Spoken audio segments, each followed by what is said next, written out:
Aku masih ingat jelas detik ketika tanganku menyentuh gagang pintu rumah itu.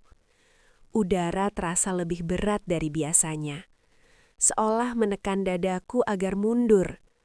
Tak ada suara, tak ada cahaya, hanya keheningan yang terasa salah. Saat pintu terbuka perlahan, kakiku langsung gemetar hebat. Jantungku berdegup tak beraturan. Napasku tercekak.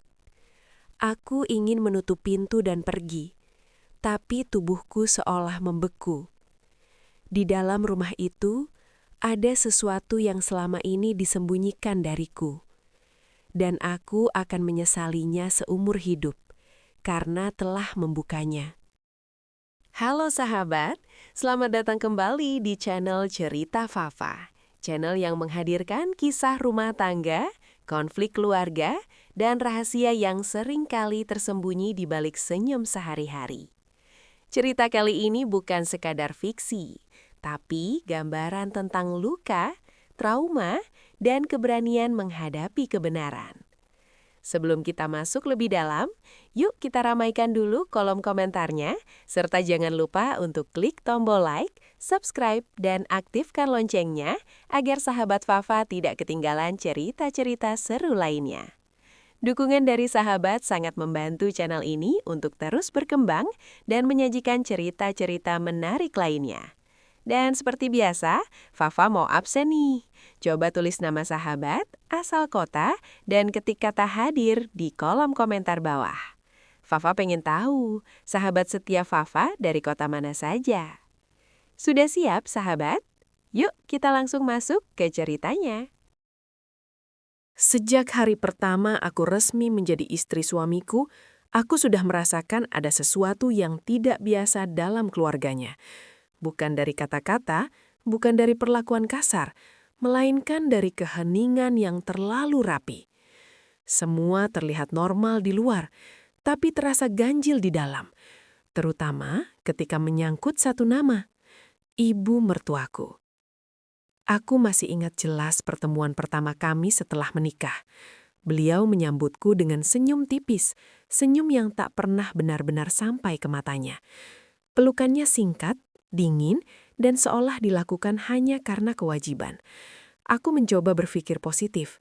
Mungkin beliau hanya tipe orang tua yang pendiam, mungkin butuh waktu untuk menerima menantu. Tapi hari demi hari berlalu, dan jarak itu tidak pernah menyempit, justru terasa semakin lebar. Setiap kali aku mengajak suamiku untuk berkunjung ke rumah ibunya, selalu ada alasan. Kadang katanya ibunya sedang tidak enak badan, kadang sedang pergi, kadang hanya berkata singkat, nanti saja. Awalnya aku tidak curiga, aku menganggap itu hal biasa, tapi lama-kelamaan aku mulai memperhatikan perubahan di wajah suamiku setiap kali topik itu muncul. Tatapannya menghindar, rahangnya mengeras, suaranya berubah lebih pelan, seperti sedang menahan sesuatu. Ada satu kejadian kecil yang membuat hatiku mulai gelisah. Suatu malam, aku melihat suamiku termenung sendirian di teras, menatap kosong ke arah gelap. Saat kutanya, ia tersenyum dan bilang tidak apa-apa. Tapi matanya berkata sebaliknya. Ada beban berat di sana, beban yang tidak ingin ia bagikan padaku. Kecurigaanku semakin kuat ketika aku mulai menyadari satu hal. Tidak ada satu pun foto ibu mertuaku di rumah kami. Tidak di ruang tamu, tidak di kamar, bahkan tidak di album lama. Yang ada hanya foto suamiku sendiri, sendirian, sejak kecil hingga dewasa, selalu sendiri, seolah-olah ia tumbuh tanpa keluarga. Suatu sore ketika suamiku sedang mandi, aku membereskan lemari kecil di kamar. Bukan untuk mencari apa-apa, aku hanya ingin menata ulang. Tapi di laci paling bawah, tersembunyi di balik tumpukan dokumen lama, aku menemukan sesuatu yang membuat jantungku berdetak lebih cepat. Sebuah kunci tua. Besar, berat, berkarat, dan jelas bukan kunci rumah kami. Saat aku menggenggamnya, ada perasaan aneh menjalar di dadaku, seperti memegang benda yang seharusnya tidak kusentuh. Kunci itu terasa dingin, meski ruangan hangat. Naluriku berbisik bahwa benda ini menyimpan cerita panjang. Malam itu juga aku bertanya, Aku menunjukkan kunci itu padanya. Wajah suamiku langsung berubah pucat. Senyumnya lenyap. Tangannya gemetar saat mengambil kunci itu dari tanganku. Ia terdiam lama, sangat lama, sampai keheningan terasa menyakitkan. "Dari mana kamu menemukannya?" Tanyanya akhirnya, suaranya serak. "Dari laci. Itu kunci apa?" Tanyaku pelan. Ia menunduk, menarik nafas panjang, lalu berkata dengan nada yang belum pernah kudengar sebelumnya. Campuran antara ketakutan dan permohonan. Jangan pernah ke rumah ibu. Apapun yang terjadi, tolong janjikan itu." Aku terdiam. Kata-katanya bukan larangan biasa. Itu terdengar seperti peringatan. Sejak malam itu, tidurku tidak pernah benar-benar nyenyak. Setiap kali memejamkan mata, pikiranku dipenuhi pertanyaan. Apakah yang sebenarnya disembunyikan? Mengapa ia begitu takut? Dan mengapa aku merasa, cepat atau lambat, rahasia itu akan menyeretku masuk ke dalamnya? Aku tidak tahu saat itu bahwa rasa penasaran inilah yang akan membawaku pada pintu rumah tua, pada kebenaran yang membuat kakiku lemas, dan pada luka keluarga yang seharusnya tidak pernah kubuka. Sejak malam aku menemukan kunci tua itu, pikiranku tak pernah benar-benar tenang. Larangan suamiku terus terngiang di kepalaku, bukan sebagai kalimat biasa, melainkan seperti gema peringatan yang semakin hari semakin keras. Setiap kali aku mencoba melupakannya, bayangan tentang rumah ibu mertuaku kembali muncul, seolah memanggilku untuk datang dan membuka sesuatu yang selama ini terkunci rapat. Hari-hari berlalu dengan perasaan cemas yang tak bisa kujelaskan. Di luar, hidupku tampak normal. Aku tetap memasak, membersihkan rumah, tersenyum di depan suami. Tapi di dalam, pikiranku penuh dengan pertanyaan yang menggantung. Mengapa sebuah rumah harus begitu dirahasiakan? Mengapa suamiku terlihat lebih takut kehilangan ketenangan daripada kehilangan kejujuran? Kesempatan itu datang tanpa aba-aba. Suamiku mendapat tugas keluar kota selama 3 hari. Saat ia berpamitan di pagi hari, matanya menatapku lebih lama dari biasanya, seolah ingin memastikan sesuatu. Ia berpesan agar aku menjaga diri, lalu pergi. Begitu pintu tertutup, rumah terasa lebih sunyi dari biasanya. Malam pertama tanpa suami menjadi malam terpanjang dalam hidupku. Aku berbaring, memandangi langit-langit kamar, mendengar suara jam berdetak seperti hitungan mundur. Kunci tua itu ada di tas kecilku. Aku sudah memutuskan untuk membawanya. Entah kapan keputusanku itu dibuat, aku sendiri tak yakin. Seolah ada bagian dari diriku yang sudah siap melangkah, meski bagian lainnya gemetar ketakutan. Pagi harinya, aku bangun dengan perasaan yang berat. Aku mencoba menunda. Aku menyibukkan diri dengan pekerjaan rumah, berharap rasa penasaran itu mereda. Tapi semakin aku menghindar, dorongan itu semakin kuat. Hingga akhirnya menjelang siang, aku menyerah. Aku mengganti pakaian, mengambil tas dan melangkah keluar rumah dengan langkah yang terasa asing. Perjalanan menuju rumah ibu mertuaku terasa lebih lama dari biasanya. Jalanan desa tampak lengang. Angin berhembus pelan menggerakkan daun-daun kering di pinggir jalan. Setiap meter yang kulewati terasa seperti langkah menjauh dari hidupku yang tenang dan mendekat pada sesuatu yang tak kukenal. Ketika akhirnya rumah itu terlihat, jantungku langsung berdegup kencang. Rumah tua itu berdiri sendirian di ujung desa, dikelilingi pepohonan besar yang membuatnya selalu tampak gelap meski matahari sedang tinggi. Halamannya dipenuhi rumput liar dan dedaunan kering. Tak ada suara manusia, tak ada tanda kehidupan. Rumah itu tampak seperti ditinggalkan, namun tidak benar-benar kosong. Aku berhenti di depan gerbangnya. Tanganku gemetar saat mendorongnya. Gerbang berderit keras, memecah keheningan. Aku menoleh ke kanan dan ke kiri, memastikan tak ada yang melihat. Saat itu, aku benar-benar sendirian. Aku berdiri lama di depan pintu rumah itu. Rasa takut dan rasa ingin tahu bertarung hebat di dalam dadaku. Aku bisa saja berbalik dan pulang. Tak ada yang memaksaku. Tapi justru karena itu, aku melangkah maju. Aku ingin tahu. Aku harus tahu. Saat kunci tua itu kugenggam, aku menyadari satu hal. Keputusan ini akan mengubah segalanya. Tak ada jalan kembali. Jika pintu ini kubuka, maka kebenaran, seburuk apapun, akan menjadi bagian dari hidupku. Aku menarik nafas dalam-dalam, mencoba menenangkan tangan yang gemetar. Aku belum tahu apa yang menungguku di balik pintu itu. Yang ku tahu hanya satu, aku sedang berdiri di ambang rahasia yang selama ini disembunyikan rapat-rapat. Dan detik berikutnya, aku akan melangkah masuk ke dalamnya. Tanganku bergetar hebat saat kunci tua itu akhirnya menyentuh lubangnya. Suara logam yang bergesekan terdengar terlalu keras di tengah keheningan. Sejenak aku berhenti, menempelkan telingaku ke pintu, berharap mendengar tanda-tanda kehidupan di dalam. Tapi tidak ada apa-apa, hanya sunyi yang menekan, seperti rumah itu sedang menahan nafas bersamaku. Aku memutar kunci perlahan. Klik. Suara itu terdengar kecil, tapi efeknya menghantam jantungku dengan keras. Aku mendorong pintu sedikit saja. Engselnya berdecit panjang, menyayat telinga, seolah menolak untuk dibuka.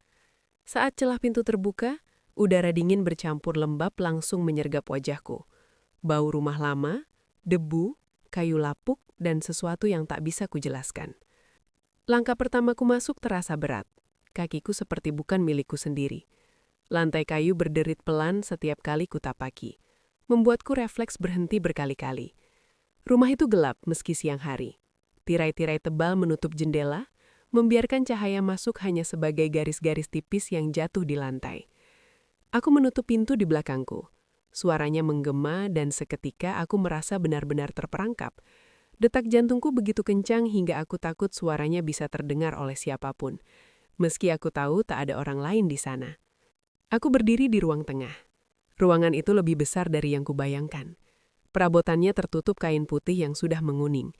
Debu menempel tebal seolah tak pernah ada tangan manusia yang menyentuhnya selama bertahun-tahun. Aku melangkah perlahan, menahan nafasku, seperti takut mengganggu sesuatu yang sedang tertidur. Lalu mataku tertuju pada dinding sebelah kiri. Di sanalah foto-foto itu tergantung. Deretan foto berbingkai kayu tua, tersusun rapi dari yang paling kecil hingga dewasa. Aku langsung mengenalinya. Itu suamiku. Wajah yang sama, senyum yang sama. Foto ulang tahun, foto sekolah, foto kelulusan. Semua momen penting dalam hidupnya dipajang di sini. Namun ada satu hal yang membuat darahku seakan berhenti mengalir. Di setiap foto itu, ada satu sosok perempuan di sampingnya. Dan wajah perempuan itu dicoret. Coretannya kasar. Ada yang disilang berulang kali, ada yang seperti digores dengan penuh amarah. Aku mendekat perlahan. Tanganku terangkat tanpa sadar menyentuh salah satu bingkai. Sosok perempuan itu berdiri sangat dekat dengan suamiku. Posturnya ramping, rambutnya panjang. Cara berdirinya familiar, terlalu familiar. Dadaku terasa sesak saat kesadaran itu menghantamku perlahan. Sosok itu, entah bagaimana, sangat mirip denganku. Aku mundur selangkah. Nafasku terengah-engah. Pikiran-pikiran buruk mulai bermunculan. Mengapa wajahnya dicoret? Mengapa semua foto menampilkan hal yang sama? Dan mengapa suamiku tidak pernah bercerita tentang ini? Aku mencoba meyakinkan diriku sendiri bahwa aku hanya berhalusinasi, bahwa ketakutanku membuatku melihat sesuatu yang tidak ada. Tapi semakin lama aku menatap foto-foto itu, semakin jelas kemiripannya. Bahkan di satu foto, pakaian yang dikenakan perempuan itu hampir sama dengan gaun yang sering kupakai. Kakiku benar-benar kehilangan tenaga. Aku harus berpegangan pada meja agar tidak jatuh. Perasaan diawasi mulai merayap perlahan. Bukan perasaan ada seseorang di sana, tapi seolah rumah itu sendiri sedang memperhatikanku. Aku menoleh ke segala arah. Setiap sudut tampak gelap, diam, namun penuh tekanan. Aku memutuskan untuk melanjutkan. Entah karena keberanian atau karena ketakutan yang sudah terlalu dalam, hingga tak ada lagi yang bisa kuhindari. Aku berjalan menyusuri lorong sempit menuju bagian belakang rumah.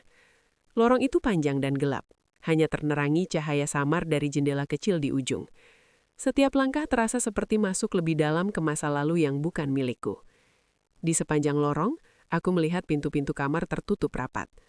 Aku melewati satu persatu, merasakan dorongan aneh untuk membukanya, tapi juga ketakutan yang menahan tanganku. Hingga akhirnya aku tiba di pintu terakhir, kamar paling belakang. Pintu itu sedikit terbuka. Aku berhenti lama di depannya. Jantungku berdegup begitu keras hingga aku merasa pusing. Aku tahu, apapun yang ada di kamar ini akan menjawab banyak pertanyaan, sekaligus mungkin menciptakan luka baru. Dengan tangan gemetar, aku mendorong pintu itu. Kamar itu lebih bersih dari ruangan lain. Di sudutnya ada lemari tua, meja kecil, dan sebuah randang yang rapi seolah masih sering digunakan. Di atas meja, ada bingkai foto yang dibalik menghadap ke bawah. Aku membaliknya perlahan. Itu foto suamiku bersama seorang anak perempuan kecil. Dan di belakang foto itu tertulis dengan tinta yang sudah memudar. Anakku, jangan pernah meninggalkan aku.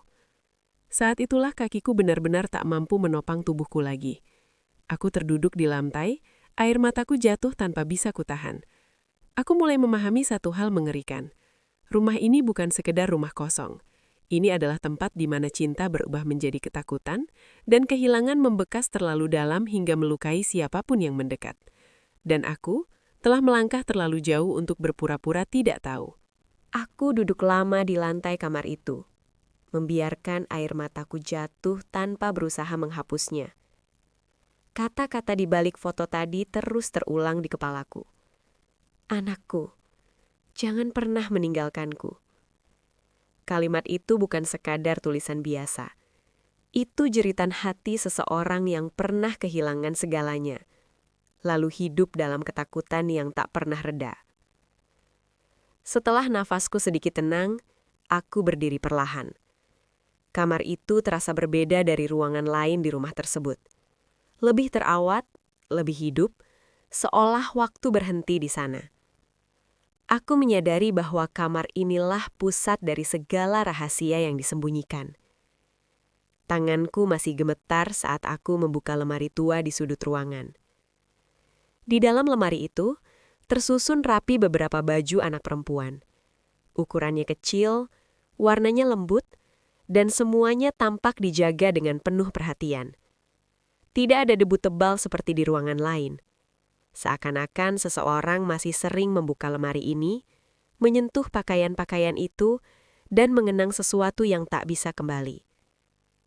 Di bagian bawah lemari, aku menemukan sebuah kotak kayu tua. Kuncinya kecil dan sederhana, berbeda dengan kunci besar di pintu depan. Kotak itu tidak terkunci. Saat kubuka, aku melihat tumpukan surat, buku harian, dan beberapa foto lama. Jantungku kembali berdegup kencang. Aku tahu, inilah yang selama ini disembunyikan.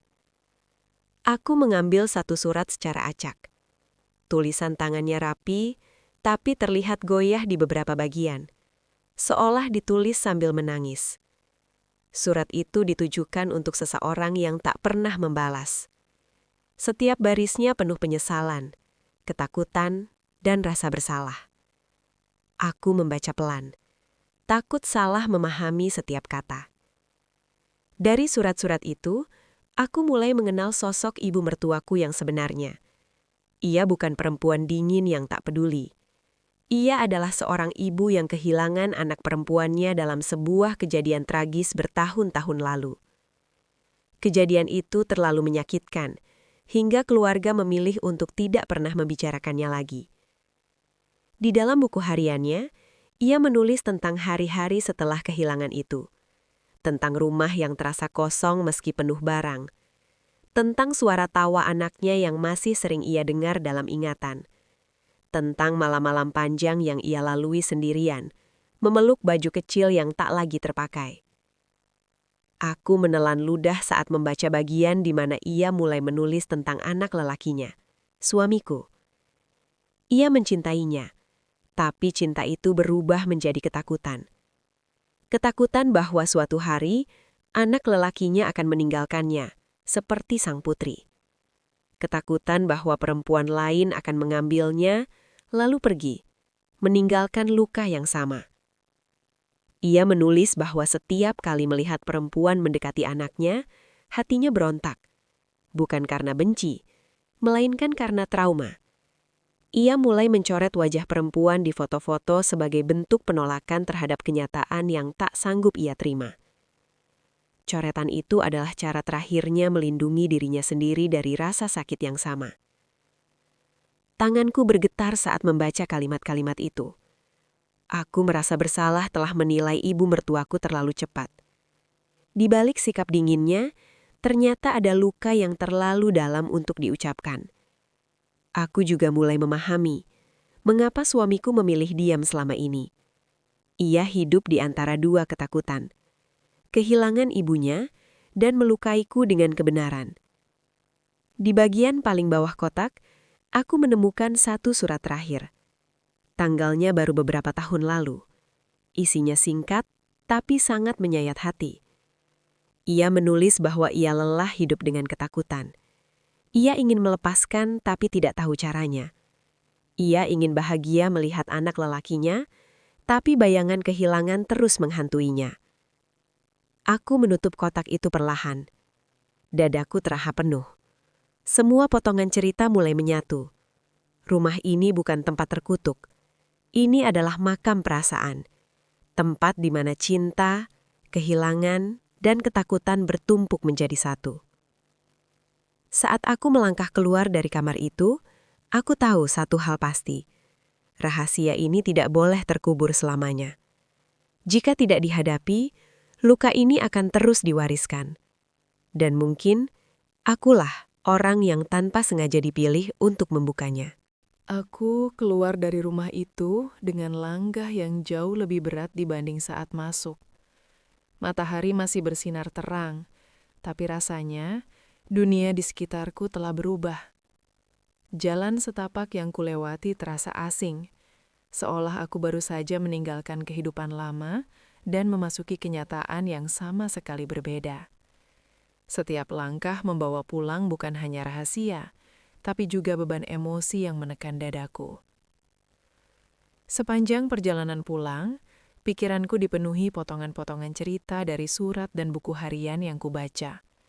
Wajah ibu mertuaku yang dingin kini berganti dengan bayangan seorang ibu yang terluka, yang hidup bertahun-tahun dalam ketakutan kehilangan. Aku mencoba membayangkan hidup dalam kondisi seperti itu, menjaga cinta dengan cara yang justru melukai diri sendiri dan orang lain. Malam itu, aku menunggu suamiku pulang dari perjalanan dinasnya. Rumah terasa sunyi, tapi tidak setegang sebelumnya. Ada ketenangan aneh, mungkin karena aku akhirnya tahu kebenaran. Ketika suara pintu terbuka, aku melihat wajah suamiku yang lelah. Aku tahu, percakapan ini tidak bisa ditunda lagi. Kami duduk berhadapan di ruang tamu. Aku menceritakan semuanya perlahan, tanpa menyembunyikan apapun. Tentang rumah itu, foto-foto yang dicoret, kamar belakang, dan surat-surat lama. Setiap kata yang keluar dari mulutku membuat wajah suamiku semakin pucat. Hingga akhirnya, air mata yang selama ini ia tahan jatuh tanpa bisa ia hentikan. Ia menangis bukan sebagai suami, tapi sebagai seorang anak. Ia mengaku telah lama hidup dalam rasa bersalah, merasa gagal melindungi ibunya, sekaligus takut menyakitiku. Ia tahu, ibunya butuh bantuan, tapi ia juga takut membuka luka lama. Diam menjadi pilihannya, meski ia tahu diam justru memperlebar jarak. Untuk pertama kalinya, aku melihat sisi rapuh suamiku. Aku memegang tangannya, menyadari bahwa kami sama-sama korban dari luka masa lalu yang belum sembuh. Malam itu, kami bersepakat untuk berhenti bersembunyi. Kami memutuskan untuk menemui ibu mertuaku, bukan untuk menyalahkan, tetapi untuk memahami. Beberapa hari kemudian, kami datang bersama ke rumah itu. Kali ini, aku tidak lagi merasa takut. Rumah itu masih sunyi, tapi tidak lagi mengintimidasi. Ibu mertuaku membuka pintu dengan wajah terkejut. Tatapannya berhenti lama padaku, lalu beralih ke anak lelakinya. Ada kebingungan, ketakutan dan rasa bersalah campur jadi satu. Percakapan kami berlangsung lama dan penuh air mata. Suamiku berbicara tentang rasa rindunya pada ibunya, tentang ketakutannya kehilangan, dan tentang keinginannya untuk hidup jujur. Aku juga berbicara tentang perasaanku sebagai menantu yang ingin diterima, bukan digantikan. Awalnya ibu mertuaku hanya diam, tapi perlahan, pertahanannya runtuh. Ia mengakui ketakutannya, rasa bersalahnya, dan trauma yang selama ini ia pendam sendiri. Untuk pertama kalinya, ia menangis di hadapan kami tanpa berusaha menyembunyikannya. Tidak ada penyelesaian instan, Tidak ada luka yang sembuh seketika, tapi hari itu menjadi awal. Kami mulai belajar berbicara, mendengar, dan menerima bahwa kehilangan adalah bagian dari hidup, bukan alasan untuk menutup diri selamanya. Aku meninggalkan rumah itu dengan hati yang lebih ringan. Luka masih ada, tapi kini tidak lagi disembunyikan. Aku tahu perjalanan penyembuhan masih panjang, namun setidaknya kami telah memilih jalan yang benar. Menghadapi masa lalu, bukan terus lari darinya. Dari cerita ini, kita belajar bahwa tidak semua sikap dingin berasal dari kebencian. Seringkali, itu adalah bentuk luka yang terlalu lama disimpan. Keberanian untuk mencari kebenaran memang menyakitkan, tapi jauh lebih baik daripada hidup dalam kebohongan. Terima kasih sudah mendengarkan cerita ini sampai akhir. Jika kisah ini menyentuh hatimu, jangan lupa like, subscribe, dan bagikan agar lebih banyak orang bisa mengambil pelajaran darinya. Fafa pamit, dan sampai jumpa di cerita Fafa berikutnya.